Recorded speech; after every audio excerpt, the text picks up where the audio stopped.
Leave that in. I will. Leave that. I will. Leave that in. I can't clap. Did you ever think we'd be sitting here talking to each other? I was telling someone earlier today. No, I didn't. I didn't either. I didn't think I'd ever be sitting down in the same room with a microphone in my hand with Del Dudley. I thought I'd ever be in the same room with you. Yeah, we've talked a lot. But not with a mic in my hand. Yeah, I wrote down in the middle of my book here, I wrote down the maturity of the show, and by the show I meant our show. And when I started getting more mature, and I still hate the incident. It used to be funny to me, but really now that I know you and you're a friend, that we almost got into it at a bar one night, and I was quietly receding because you could have. That's when you were playing rugby. Yeah, and it was all over a misunderstanding, but it was also part of my immaturity. I just look back at the first 10 years of my career, and I was trying so hard to be Howard and so hard to be the bad guy. And it's out of deep insecurity of being picked on and being, not having a voice. Now, I think that helped me later on. It helped me later on to have confidence with what I was talking about when I started talking politics and things like that. But that was also the end of that set the ticking time bomb when I did that AM gig. But going back. By the way, my name's Sandy, for those of you okay. Everybody knows who you are. It's going to say that. Sandy Mcllree, who was JB and Sandy. Mm-hmm. And you were pretty much nothing negative to JB, but you were pretty much the anchor, the showrunner of the show. Well, yeah, but I mean that show didn't work without JB. JB is same for me. Yeah.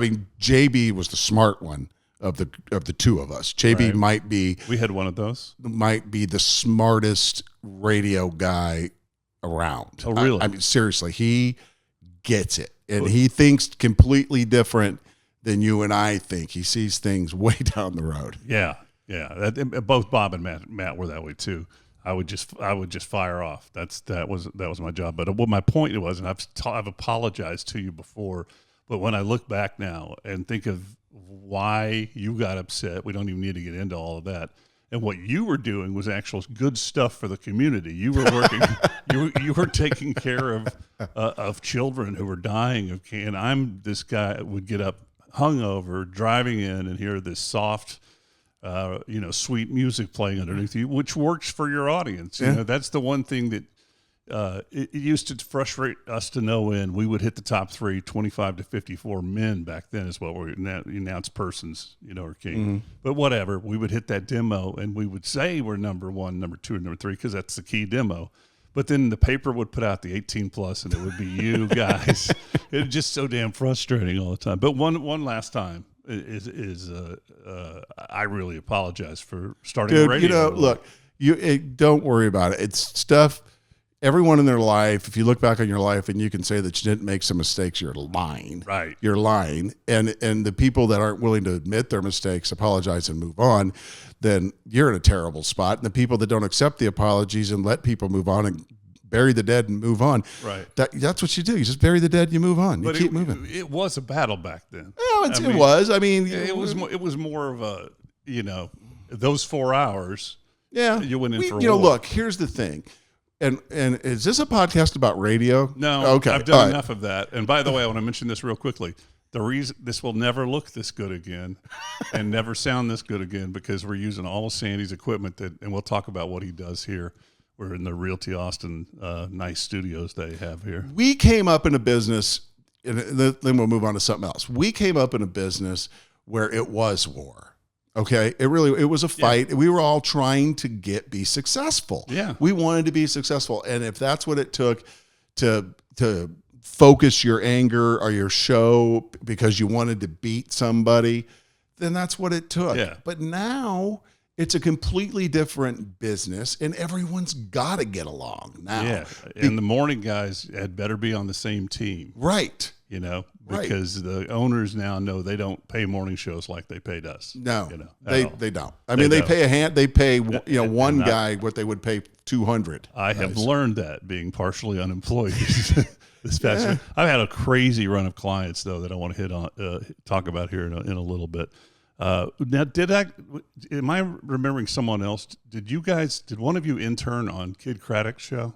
JB started out as a promotions intern and then was hired as a producer for Kid. If you didn't know who Kid Craddock was, I was going to college at UT Arlington, and it was this young guy who was on at night On the who Eagle. had this amazing energy and never made a mistake. Just didn't, Probably the best disc jockey ever. yeah, definitely. And then I got invited out to L.A. for Radio and Records one time, and we all went out one night. We went to some interesting places that, where you just give $1 for a kiss on the side of your neck. And he paid for everything. And Yeah. I never saw him again, but I always thought he was one, off the air, one of the nights. Somebody in that position, because he'd moved to mornings and he owned the Dallas mornings slot. Kid and I were friends. We used to go on a golf trip every year to Florida. He and I And died on the golf course, right? at a golf course. Yeah. But he and I, and I'll sound like the biggest name dropper for you radio nerds that might be listening to this. It was me, him, and Scott Shannon. Yeah. I did a parody song for Scott Shannon, and I flew to New York, and I got to sit in one morning. That was a big kick. Scott's a great guy. Yes, he was the best disc jockey in the country. That's true. Yeah, as far as what playing, I never was a very good disc jockey, and when Stern came along, and I said, if we don't do something different, we're not going to have jobs, because it's the syndication was coming. But in reality, I never was a good jock in between records at all. Did you ever try to be a good jock? Oh yeah, all the way here. We played music up until '93. Yeah. And then we just started dropping records because I was getting tapes and things of Howard, and he was opening, he was going into cities like Sacramento, smaller markets. And I thought, oh shit, I'll never forget it. The listeners have heard this 1,000 times, but we slowly dropped records until we were down to one, and they finally noticed and called us in. And there was a consultant, I think from LA, who we never met. And they said, what are you doing? And we literally said, it's like Seinfeld.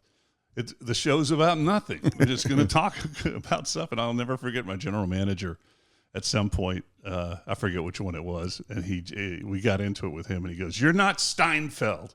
It's so, when I'm watching, I have been watching reruns of Seinfeld recently, and I always hear that. And I went back and listened to this podcast, the first few of the 7, which is very hard for me to listen to myself. And the thing I miss the most is I don't have the confidence, or I think I do today, but it's just me with the lack of confidence because of the ego blow and the personal stuff that's gone on and the change, and I do love not getting up at 4:00 in the morning. Yeah. I do love that. But I'd heard one of you had been with Kid Craddock. So that was it was JB and Kid was great. JB and those guys were fun. They started Bitboard together, which is a show prep service that's no longer around. But Kid was a great guy, and talk about a big heart. I mean, with kids, charity, and never heard anything negative about it. Did a lot of good You guys stuff. got back together recently? JB and I? Yeah. JB and I are still friends. I mean, that's the first thing everyone asks us is, you and JB still friends? I'm like, yeah, of course. JB and I just have really different interests. He's into stuff that I'm not into, and I'm into stuff he's not into. Same on our show. But together we made really good radio. Yeah. And we did a week together, and everyone was fired up for it. It was fun. It was so easy. I mean, that was one thing JB said. He goes, when you and I were at our best, it was so easy. Yeah. It was just easy. I miss it. I miss that timing and the connection that you have between different personalities who did those things. Mm-hmm. Like early on, everybody was, I guess it happens. They let you go, and suddenly everybody's kind of interested in you about something. I know the hot pie media, but I think I'm the reason they went under, because I told them, I don't think you were. I basically told them at dinner one night, I said, you're not doing this right. You don't find podcasts and try to sell them. You don't try to create them. You find the ones that are out there now, and those are the ones. And they were going to hire me for OM. And then, of course, there was interest in other people who I love, but there was no money going around. So I had this, What is, Dale, what is your goal? I've listened to every episode you've put out. I want to know what your goal is, because without a want, then you got not. So what's the goal here? Are you asking job-wise? Yeah, career-wise. I think you still have a lot of good career in you. Yeah. And I'm just wondering what the... Well, we're going to get into my big stand and my cause celeb my entire career. Mental health. And that's what I would like to do and get back to being 100%, because I have not been the past couple of years. It's been a rough couple of years. And I'm not talking about I'm starving or anything like that. I'm blessed. Mm-hmm. I'm blessed with my family. And, but let me ask you something. Sure. As you get older, I don't know how old you are, but I turn 62 next week. Okay. Yeah. I'm 55 and I've always been hard as a rock emotionally. But have you, as you've gotten older, found yourself more emotionally vulnerable than you've ever felt in your life? Oh, yeah. But it's a smarter vulnerability. Right. It's about the right things. It's about the right things. Yeah. Most of my stuff has always revolved around the end of relationships. Yeah. I grew up with an alcoholic father and mother, and there was not a lot of encouragement. And by the time they had disintegrated, I was left alone with them. So I'm listening to a book right now on worry. Literally, if everything just came out smooth in my life, I got home tonight, and I got 20 more clients, and I've had a great run of clients in real estate. But let's just say the entire next year, 2 years are planned out. I would immediately find something else to obsess about and to worry about.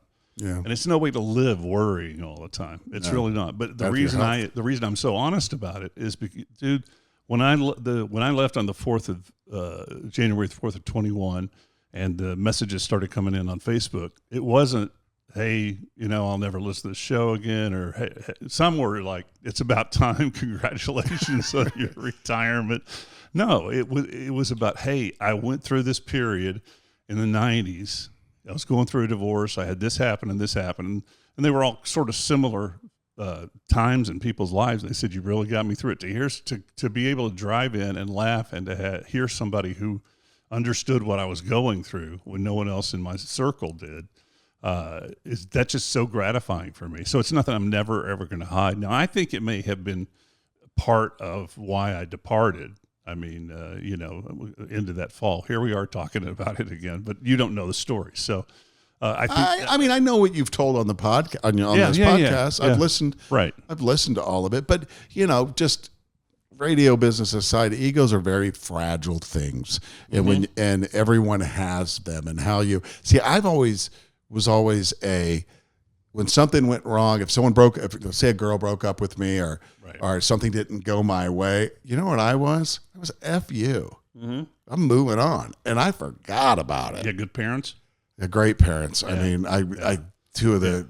Mine was always, what's going to happen the next day? You always got to be on the lookout for yourself, which turned into people thinking that you're an egomaniac. Children of alcoholics, you can oftentimes may think that about them, but it's because they had to look out for what was next and when the next shoe was going to drop. And that was a constant threat between the two of them, But your mom got sober. She got sober. And how long was she 30 sober? years. 30. That's amazing. She was great, and she was apologetic, and I'll get choked up if I start talking about her. But I love the attitude that people say, well, you've changed. And they say, yeah. I think Seinfeld was doing an interview recently, and he said the same thing. Of course you do. Of course you change. Right. When we started having kids, that changed everything. That changed. Sure. It changed my empathy level, my sympathy level.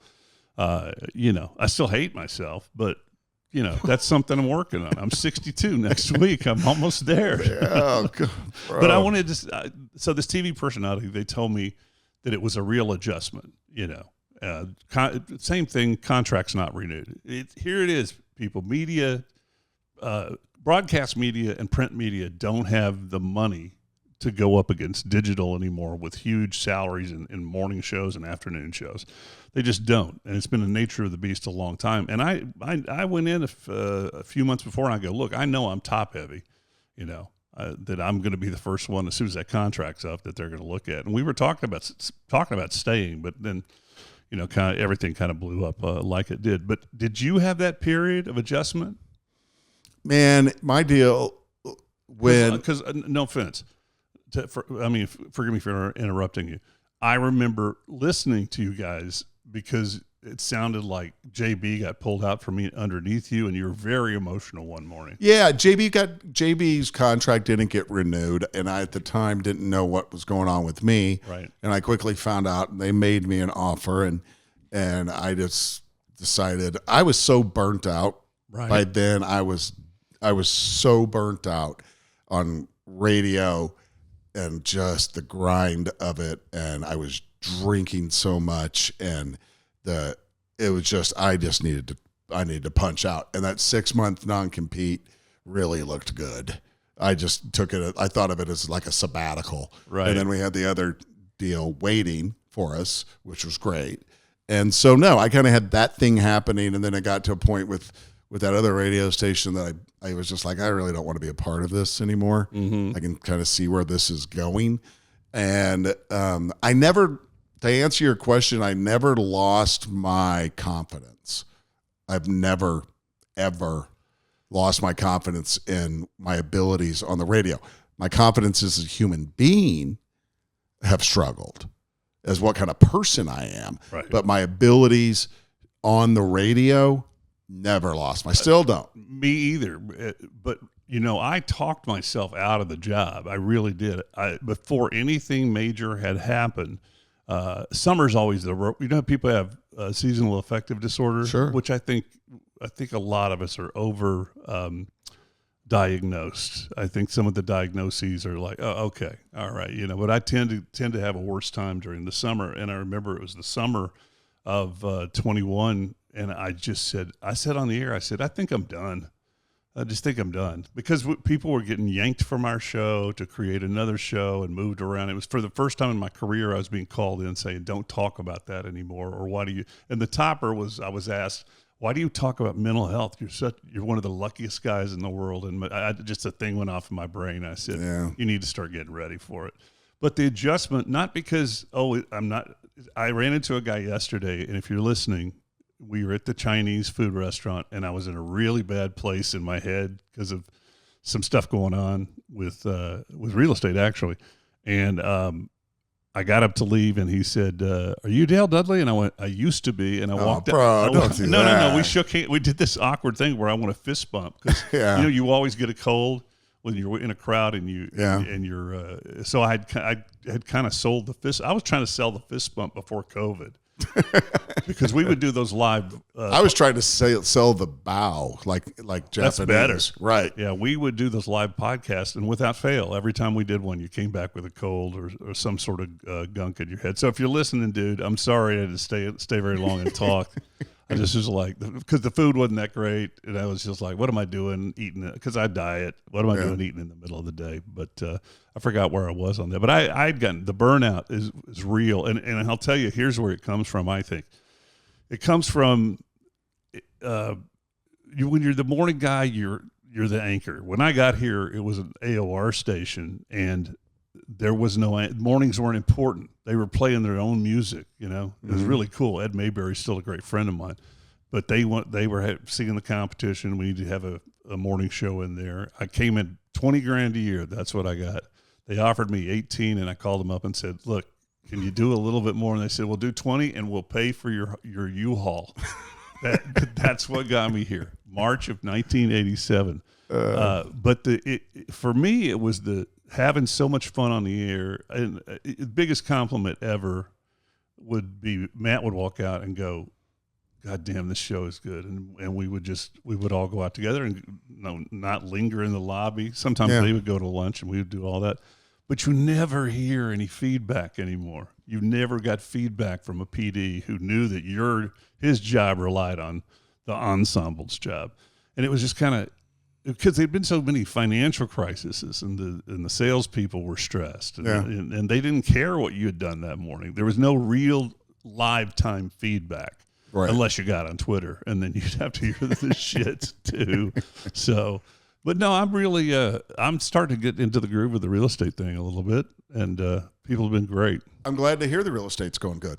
It is. As a matter of fact, let me thank the Smiths, Jessica and Tobin McDowell, Paul Akins, and Mitch and Aubrey, who are going to close on the 21st. Congratulations, man. I think there was another one. Yeah, I just suddenly got into a spurt. All listeners, all great people who'd heard So if you want, if you're looking to sell your house or buy a house, it's doable. It's definitely doable. People are still getting great prices on selling their homes, and you can find some bargains too. If you need a mortgage, holla. That's right.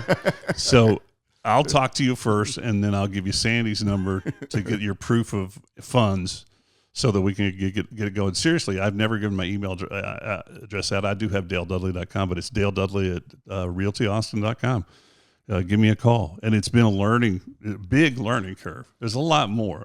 We had a certain person at the radio station named CJ Morgan. I wasn't going to say his name. And CJ always... he's a talented dude. He is. He really is. Yeah. And I think he could be talented on television too if he would ever make that step. But CJ always would do a bit or talk about how many realtors there are in town, and it's the fallback job, whatever. I've learned it's not the easiest job in the world at all. My nephew's a broker out he was in California. He's retired at, I think, 50 years old, and he told me, you're a psychiatrist, you're a dog sitter, you're a mailman, you're all these different things, and I've truly found that to be true. Kudos for you for getting your license. That's no easy exam. I started in 2012. 2012? Yeah. Well, hold on. No, it was the only. By the way, this is my MS Gold watch. I thought I'd wear it for you. I rarely wear it. Very nice. This is my Apple Watch. Yeah, I have. I'll tell you later why I don't wear one. It was around. Is the only time MS ever called us in negatively, and they said, "Guys, it's got to come up." It just really, when you're in 5th, 6th place, middling. No, I don't. That's right. You're always I really don't know what that's like. But tell me what that's like. It's really kind of scary when you're a worry person and all you've done is radio your entire life. Boy, did you pick the wrong business if you're worried. I was 17 years old and I just fell in love. I wanted to be an actor. I did stand-up comedy for 3 years. I wanted to be an actor and did some of that on the side. Had a fun few movies, and but I don't know what it was. And what's funny is I was headed y'all's direction into adult contemporary. I used to drive my car out to the edge of Tyler and listen to Ron Chapman on KVIL. Ron's a good man. And then I come back in and on KTYL it'd be stereo 103.7 KTYL. Is that the religious KTYL? No, K Tyler. Oh, okay. Tyler, I'm Texas. sorry. I'm thinking of the religious station in Dallas. I just fell in love with it. I fell in love with the radio. I've got this. So two of my friends who are out, I don't think they mind me saying it, but I was Clark Ryan who hired me, and he's living in San Antonio. He and his wife were smart. She was part of the, I think it was Cellular One when she started. And then by the time it ended, it was Verizon or something like that. And there were a lot of stock options. Good for her. So, good for him. Good for him. Yeah. How do you, I'm curious, like I was thinking about that. I was going to ask you, I don't mean to throw you off, but have you been to Rogan's Club?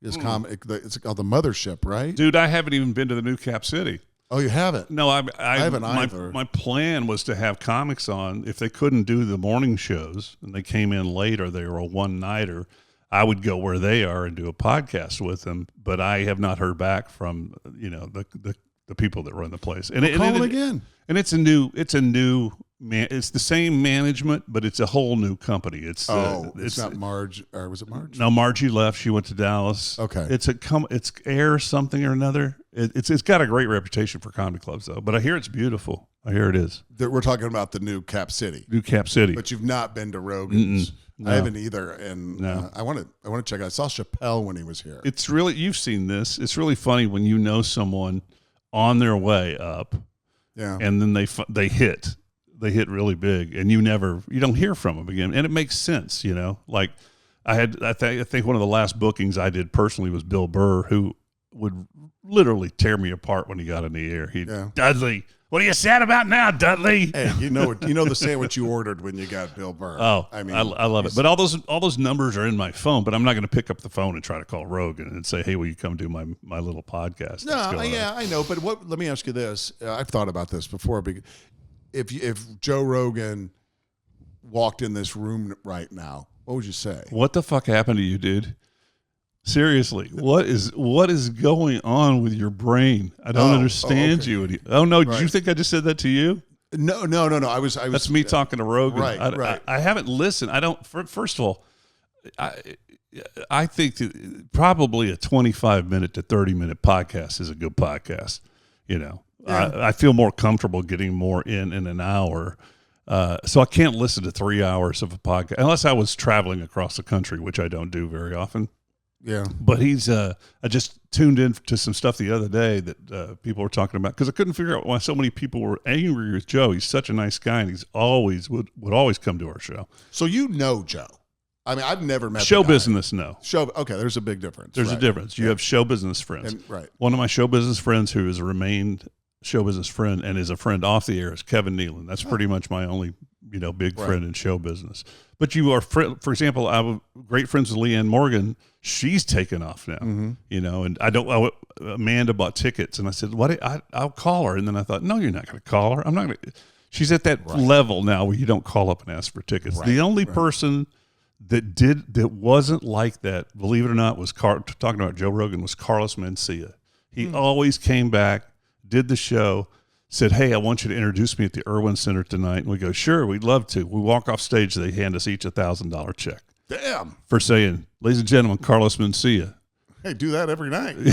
We tried to get funny with it once. And we went, hey, Carlos, where are you playing tomorrow night? Oh, we were introducing Larry the Cable Guy once, and I tried to make fun of one of his catchphrases, get her done or something like that. Yeah. And I literally was 2 seconds into it, and you hear, get the fuck off the stage. I could tell you a brush of greatness that I had once that was amazing with a stand-up. So JB and I were emceeing the Livestrong Gala one year. Right. Lance. And there had been murmurs that Robin Williams was going to show up, right? And we're like, okay, cool. So is he going to show up? Is he not going to show up? So JB and I are up on stage, and we're talking about whatever was going on with the Livestrong and Lance at the time. And literally, Robin Williams rushed the stage, dude. With me, were you there? No, I'm envious. Right, and so we're standing there, and one of us, JB or I, are holding a mic for him or something, and we're going back and forth, and we're teeing him up for some of his bits and things like that. And finally, JB and I both look at each other, and we're like, "It's Robin Williams. Let's get off this stage as fast as we can." We were probably up there for 10 minutes with him. Yeah. So Robin does what Robin did, takes over and kills. And then we're standing backstage, and all of a sudden Robin just turned into this regular sweet guy and came up and hugged both JB and I. He's like, guys, did I crash your set, man? I'm so sorry that I couldn't. I just couldn't help myself. He's like that. My career, we talk about Stern a lot. I carry in my wallet still to this day the last ticket for the last Bill Hicks show that I emceed. Boy, you're a huge Bill Hicks fan, right? Friend. Off the air friend. Off the air friend. I opened for him doing stand-up comedy. It's when I decided that radio was more comfortable. Yeah. I had a funny little 20-minute set in Lubbock, Texas, and the pay was incredible. There were 4 comedy clubs in Lubbock in 1983. But I meet Hicks, and I'm hanging out with them and partying with them. I got to know him as a friend. And did a little mini tour of Texas, just in Texas, just about 6 little towns with him. And you'd go up, and people would say, you'd go to the bathroom, people go, man, you're funny, dude. You got to blah, blah, blah. Bill Hicks went up. No one said another fucking word to you the rest of the night. They didn't say anything. And I was lazy. I didn't have that kind of brain that could sit there and think that intellectually about comedy.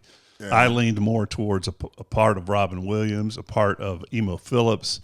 I just did this. I did what Bobcat did. I became very affected. Yeah. But Bobcat has eased out of that. And it's so much more funnier. But, I wished I still had some of the tapes. I never had the balls to do it. Alcohol. Was it? Yeah. I've always thought, and I say it to myself all the time, I want to work out 5 minutes. I think I got 5 minutes and go to an open mic somewhere. But I've always said, if I ever did, and it was my joke. It's like if I was ever going to be gay, I got to go out of town to do it. It's the same way. It's the same way with stand-up comedy. I'd still get caught. Yeah, right. If I ever wanted to, no offense, do stand-up comedy, I'd have to go to Lubbock or something Hey, to do because listen, I couldn't do then it. I here. don't want you to be intimidated. Right. I was funniest person in Lubbock in '83 or '84. I can't remember. Were the you year. really? Yeah. That's impressive. Yeah. There were 30 or so local comics, and there was a round robin kind of thing, and I won. I've got a picture of me. I literally weigh 120 pounds, the skinniest kid you've ever seen, and my arms are up like this, and I've got a standing ovation. It's a great picture I've got somewhere, and you can see the people standing up, standing ovation. It was a lot of fun, and it got me the job here, and I'll tell you how. I couldn't pay rent.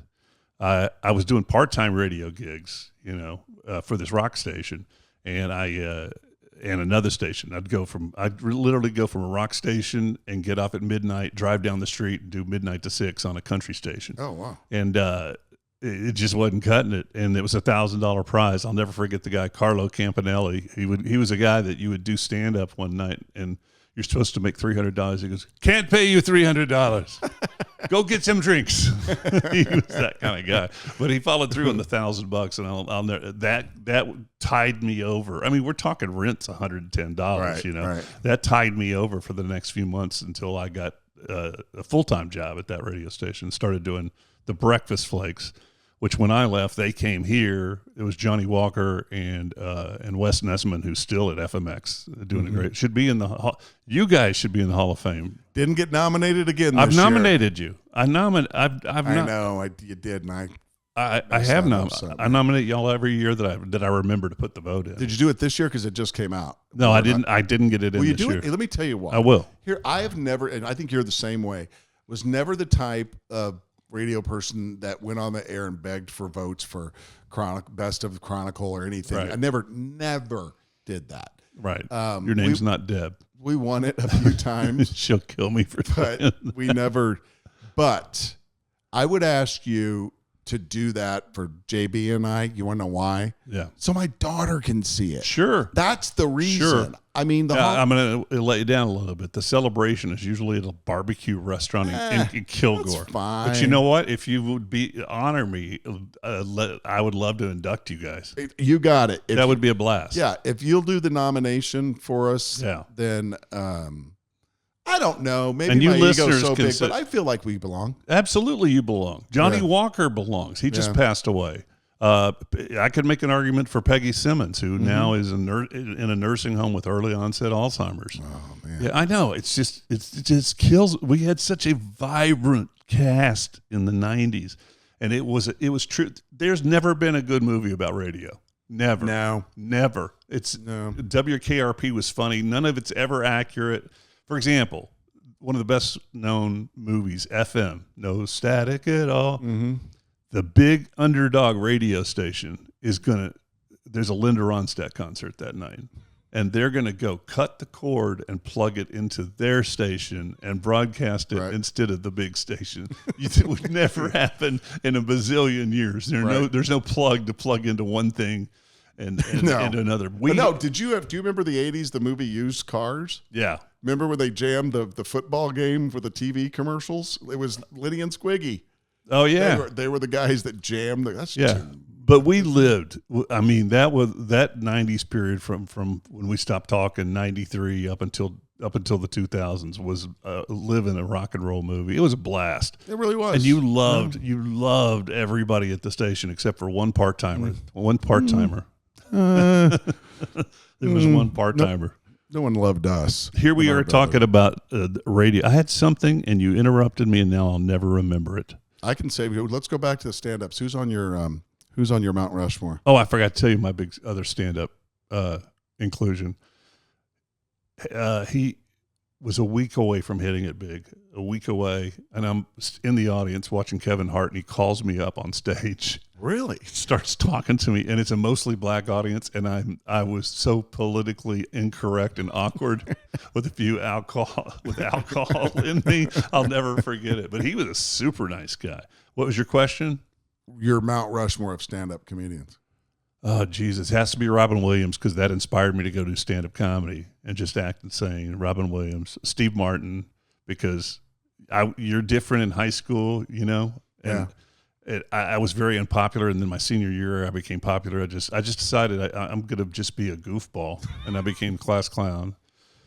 Now it gets a little touchy because you want to throw in somebody recently, and I love Dave Attell. Are there only 3 or are there 4 on Mount Rushmore? Well, there's going to be a 5th when they get Trump on there. There's going to be a 5th. How funny will that be, though, if they put Trump on there? Oh, that'd be funny. I saw that. That's an angry rock. Yeah. Criticizing the other 3. All right, so you got 2 more slots here. You got Steve Martin, and you've got you put Hicks. Oh, absolutely. So there you go. What is that? We got Martin. We got Robin Williams. We've got. Did I say David Tell? Yeah, clearly, you only like the white comedians. Oh, come on now. No, okay, Richard Pryor. Yeah. And then I'll go with right now Chappelle. Yeah, I love Kevin though too, and there's a couple of others that really stand out for me, but yeah, I'll go with that one. With Chappelle. Saw him when he was in town a few weeks ago. Wow. I mean, he's a master. This brings me to look what I had questions for you. Oh, I wanted to the famous thing called Dale Dudley stories, where gather around, children, gather around. They only happen to me. Yeah, we used to do story time, time, and I racking my brain because for a long while, the past couple of years, I didn't even notice it, but I would see something or it happened to me, and I literally would go into the show prep reserve, and I didn't even notice it till I was gone for a while. But now that's kind of calmed down a little bit. I don't put everything. I'll tell you this: radio dreams every night, every single. You are mentally ill. No, I think it's because I left under bad terms, and I would really like to repair some relationships. Bro, let's move on from that. You're gonna be fine. No, you don't understand. There's people that I love that I hurt, and I would like to. You want to make amends? Yes, I tried. I've tried. Right. Oh, let me can I tell you something real quick about amends? Yes. The making of amends. That is good to know. Having so I got sober almost 8 years ago. Did you do the 12-step thing? I did. And it works for me. Right. It worked for me. Right. I'm not saying it's for everybody. It's probably why I started drinking again, because I went cold turkey for a year and a half with every intention to drink again. Well, you knew yourself. Anyway, let me tell you this about amends. When you make your amend and you're ready to do that, you have to understand that person that you're going to make your amend with may not be ready to. Yeah. And if you do it and you are genuine about it, you have done your part. And that's all, Dale, that's all you can handle. Late 90s, I get a call. There's a guy named Jesse up front that wants to talk to me. I ask for his last name. I tell the front desk, tell him to go fuck himself. It was my first wife's lover. Mm-hmm. And now that I look back, I wish I'd talked to the guy, because he was trying. That's what he was trying to do. And I know you got to move on. I had, if you've ever had someone make amends to you, making your amends are a whole lot easier. I've had people come to me and apologize. Well, I did that to start. Yeah. So you can hold it over my head. I completely. Hey, bury the dead, move on. Where were we? I had some questions for you. I wanted to know what is your favorite movie of all time, which is the hardest question in the world to answer. Rocky. The first Rocky. The first Rocky? Yeah. Inspirational as a kid? Absolutely. Changed my life. I got one called, you probably don't remember it, called My Bodyguard. Oh, yeah, with Costner and Chris Makepeace. And the guy who did Fernwood Tonight, I can remember Fernwood Tonight, but I can't remember his name.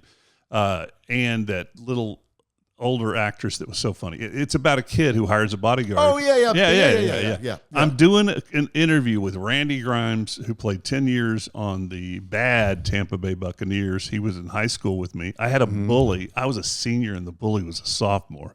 You talk about humility. Yeah, no kidding. He stood outside. He was waiting for me outside of government class where his girlfriend just smoking, and nice.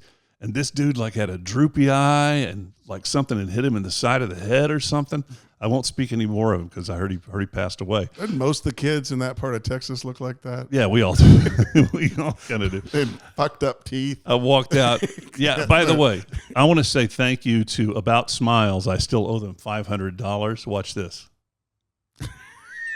About Smiles, 2 locations south and in Round Rock. So I'm interviewing Randy Grimes, and I said, I've been telling this story on the radio, and I think I've lied or embellished it for years.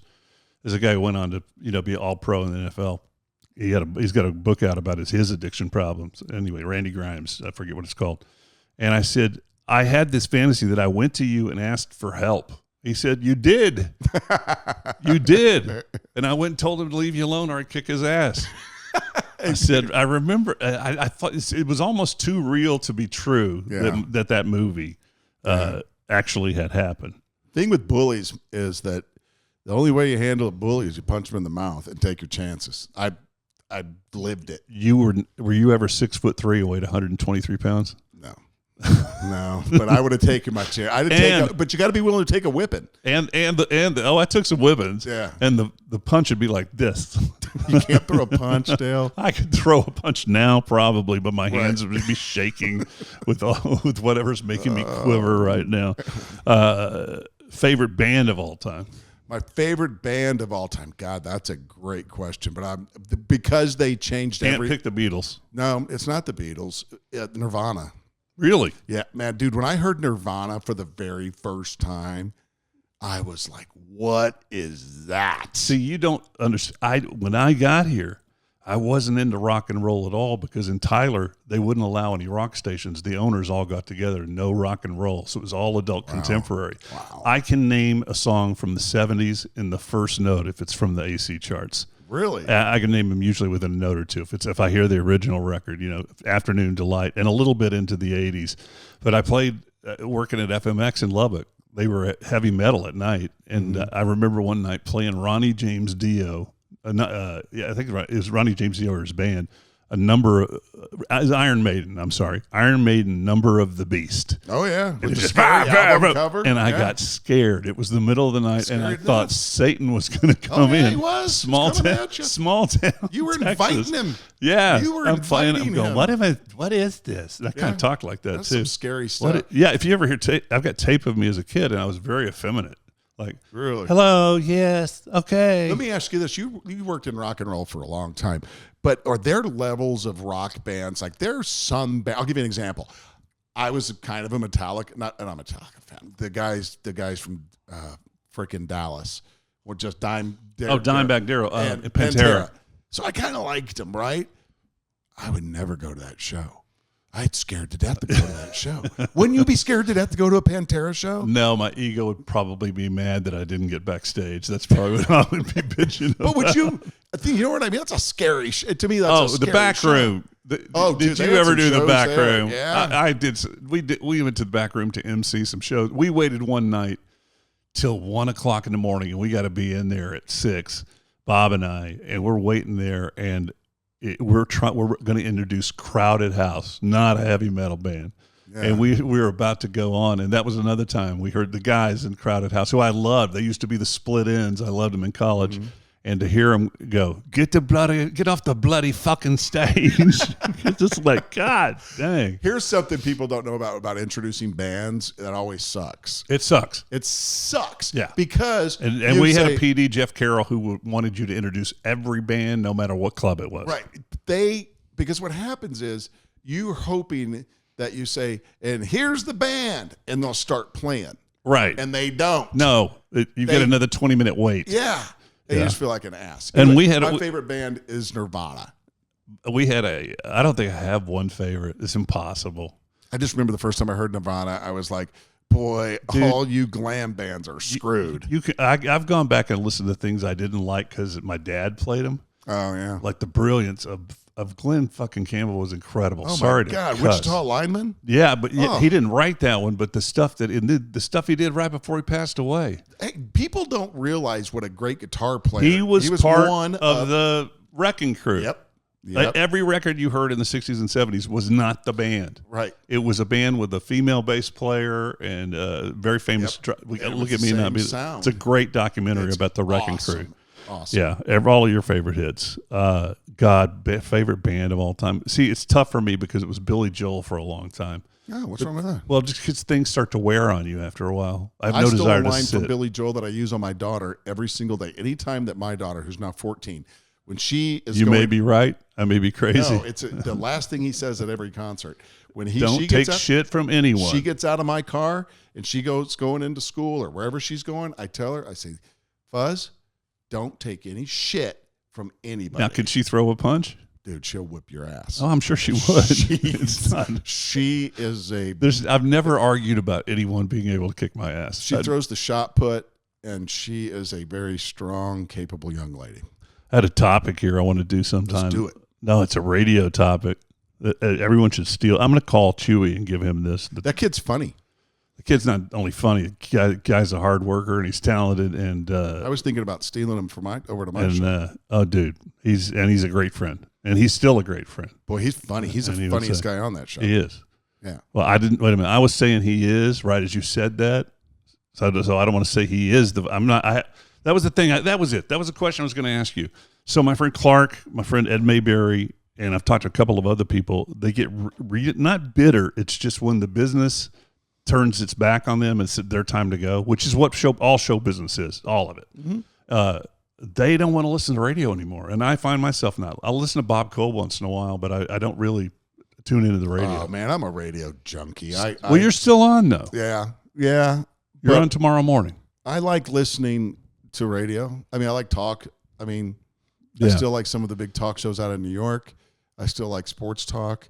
I think the art of being a disc jockey is gone because things have gone, there's so much, the voice tracking. And doing that AM gig and talking politics is another. You really regret that, don't you? Oh, totally. I should never have done it.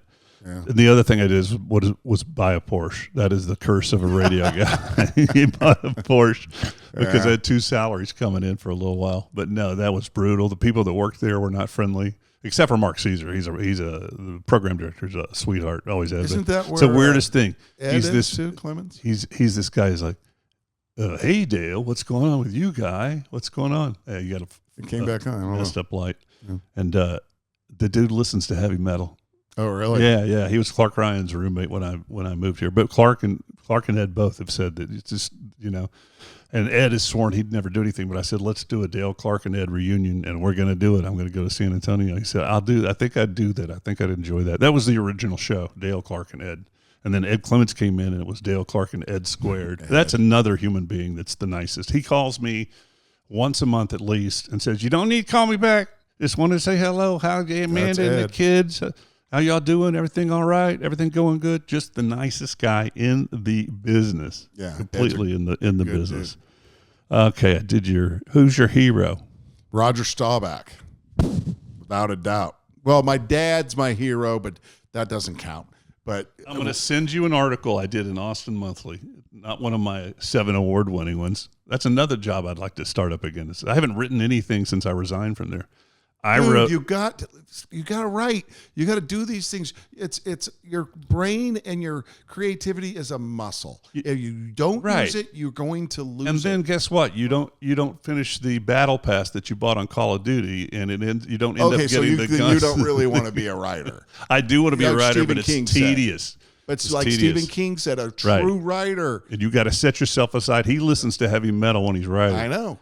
Yeah, I'm going to send it to you if I can find it. You wrote an article about Roger? Roger and Me is what I called it. And dude, it'll tug at your heartstrings. Roger Staubach was my dad. Yeah. He wasn't my dad. It was the only thing my dad had in common with me was watching football. And I thought Roger Staubach my dad would get drunk and go, well, that's it. They lost this one. They done it. And I'd go, no, Daddy, no. It's the Redskins or something. No, Daddy, Roger can bring us back. Roger, I would challenge anybody. I thought he would get that and write me or something. And one of the old linemen, his daughter lived here, and she was going to get it to him. And John Fitzgerald. No, it wasn't John Fitzgerald. It was lesser known than John Fitzgerald. But anyway, I wrote her. I waited a few weeks. She said, "Oh, I'm sorry, my dad passed, so I never was able to hand it off." I was going to say, I would challenge anybody to say that their resume is better than Roger Staubach's. Right. Can't be done. No. Can't be done. No. And never ended up in scandal. No. I never did get to tell them. Like I said, I had these Dale Dudley stories, and there was just always one. And usually it was me humiliating myself somehow. I have one for you. It's not that funny, but it's still kind of funny when you think about it. I'm probably the only person in Austin who has a Tesla, not bragging. Those were the good old days, 2019. I'm probably the only person driving a car with 6 cameras that backed into somebody and screwed up my entire back end of my car. Did you really? I was showing a house, man, and it was a really steep driveway like this. So when I came down really fast and didn't even look over at the monitor and whacked it. But I got to tell you, another plug, totally paid for it. Caliber Collision told me it'd be a month. They got it done in a week. Damn, that's nice. And here's the best thing. I would have paid the $500 deductible for the detail they did. I would have just taken it over there and had them detailing it. That's the first time you've had any service done there? Have you used them before? Or? No, I've never used them before. It's their luxury thing over off of Metric, and they were just spot on. Called you every day, told you exactly where you were. That's the way business needs to be. Yeah, and they've got a thing where they tell you 31 days because it's so hard to get parts now. Right. But that's that. Did you get that Tesla because you're a green energy guy, no, or just because it's a I'm badass a computer Greek. Yeah. Have another cocktail. I've only had one drink. Because I was going to say, like, people that get a Tesla and try to pretend like it's because they're greenies are full of shit. Yeah. Because those things are, the carbon footprint on that car is way bigger than your standard. Oh, it probably car. is. No, my brother was the first to get a TRS-80 computer. Mm-hmm. And gosh, I wish he'd lived long enough to see what we got going on. Not what we got going on with the heat and the country melting, and now Maui not existing anymore. That's sad. That breaks my heart. Yeah. That place is freaking gorgeous, and it burned downtown Lahaina. Yeah, yeah. And while I'm putting in plugs, I think I still owe Brakes to Go a couple of commercials. So Brakes to Go at brakes2go.com. They actually gave me some money. Nice. Yeah, but I didn't have the balls to go to anyone else really and go, hey, you want to sponsor this thing here?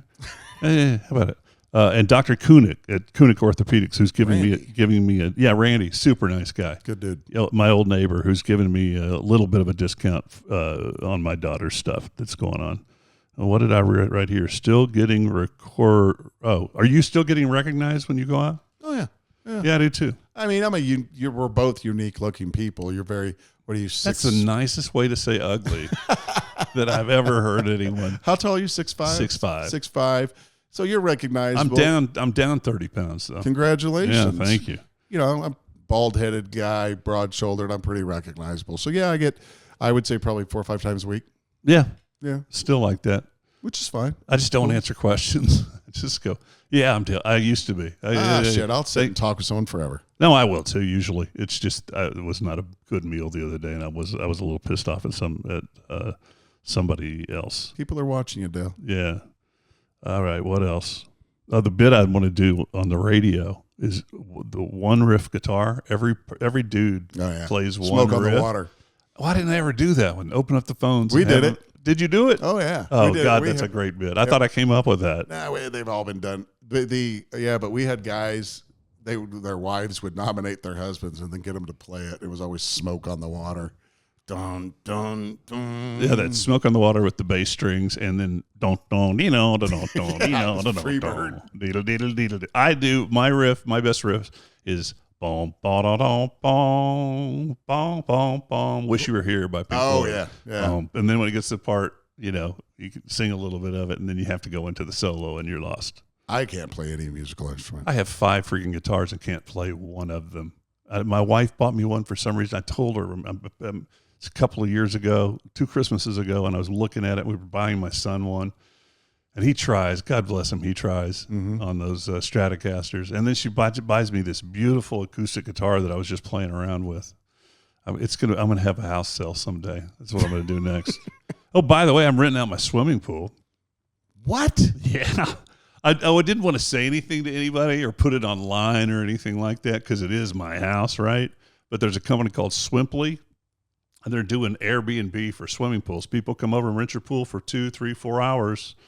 4 to 20 people, whatever. And you got strange ass people in your backyard? They've turned out to be all great.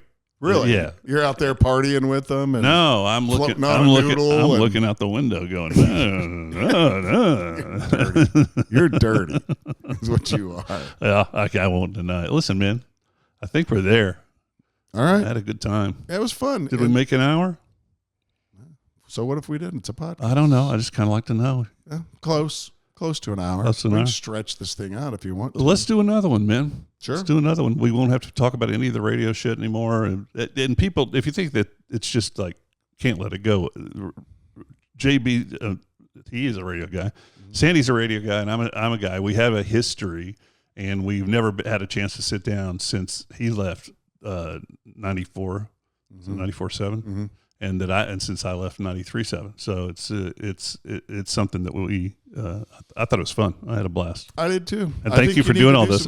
And again, you're never going to. Oh, what else do I need to do? You need to write. I will do that. You need to write. You need to get this thing going. Just turn it on. I'm going to send you Roger and me. I know I Yes. I know I downloaded it. I don't know where I put it, but I'm going to try to send it to you tonight. You got to be honest with me. Have you ever met Roger? No, I thought I would by writing this article. I did. It was great. Yeah, really, it was great. Oh, that's right. You told me that. Sorry, I wasn't listening. It was all right. Yeah, so we're going to do it again, definitely. Let me see if there's anybody else that I know. What's your next radio person guest? Who's next? Well, let me tell you. There's your guy over at iHeart Ghost just stopped calling. Really? Yeah, we'll look into April or May, and then did the same thing happened with. In his defense, they had a lot going on there. Yeah, with same thing happened Longhorns. with Jason and Deb too. So Well, I mean, I don't know what's going on. I don't know. You know who I'm going to have on? Who? The number one. I don't know what you call it. There's a term for it in our business called star effer. Somebody who loves celebrities. Yeah. And you probably follow him. He probably follows you. Tracy Schultz, who used to do show prep for us, and he would put up the absolute, not bad prep, great prep for NPR, but the worst prep for us. And it would drive me insane. And he loves celebrities. He dropped one today. He said I don't know any new movie stars' names anymore. Right. And he said, he said something like, I saw Lori McMillan at a coffee shop downtown hanging out with some people. It's like, cool, dude. Yeah. Cool. Creep. Cool. Yeah. Sandy was on stage with Robin Williams. Fuck you. All right. Oh, God, that reminds you. You were at that drag show I did. I forgot about that. This is out of town, right? So nobody would know what we were doing. It was like a few years ago. Do you remember that? And you came up and gave me a $20 tip. It was for fight the bigots. Yeah. Fight the bigots kind of thing. I was the ally. Yeah. In that one. No. And I was like, holy crap. Oh, that's right. That's pretty brave of you to do. That was fun. I'd do it again in a second. Closest I got to was, did you ever play Mother Ginger for the ballet? Twice. Me too. Yeah. Twice, me too. You're going to get in the Hall of Fame, I promise. All right, I appreciate it. Texas Radio Hall of Fame. And you people could always help and go to that site. I think it's $10 to join or something like that. And I think I've said everything I wanted to say about, another Dale Dudley story. This is kind of just a throwaway at the end. I own a condo on Burnout Road, and I got the dreaded call from the tenants. Our air conditioner has gone out. So Airco mechanical, it's not mechanical anymore. Airco has always been great to us, and they go out and they go, we fixed it, but I think it's only going to last a few days. It's rattling pretty bad. It goes out. It's the 5th floor of the building, and Airco cut me a break. But what do you think it costs to get a crane to lift an air? And we did it in one day. To lift an Airco did it one day to lift it up at $500. Yeah. So Is that what it was? Yeah. Oh, wow, good guess. Total $13,000. And this is you better the new sell way. some homes. Well, that's the way. That's what's different about this is you always knew the check was coming. This you got to work. So that's a great ending. Yeah. For real, Sandy's doing finance now, and I've learned a whole lot, and I've got a great team behind me right here at Realty Austin. Something's up there. Is that all right? All right. All right. Yeah, the all right room. And just give me a shout, Dale Dudley at realtyaustin.com, or we forget that. Go to the website, daledudley.com, and let's do it. I'll help you out. Cool. And we'll find ways for you to, even with the high interest rates, we can find there's some creative stuff going on, right? There is. There's buy downs that are available. How do they get a hold of you? They can shoot me an email. It is Sandy, SandyY.Mcllree, MCILREE at apmortgage.com. Someday we're going to buy you another vowel. I always think your name is interesting. There's no vowels. Vowel. There's no vowels till the very end. Yeah. All right. Thanks, dude. I really appreciate it. This setup is great. Cool. All right. We'll see you next time, everybody. Thank you. I love you very much.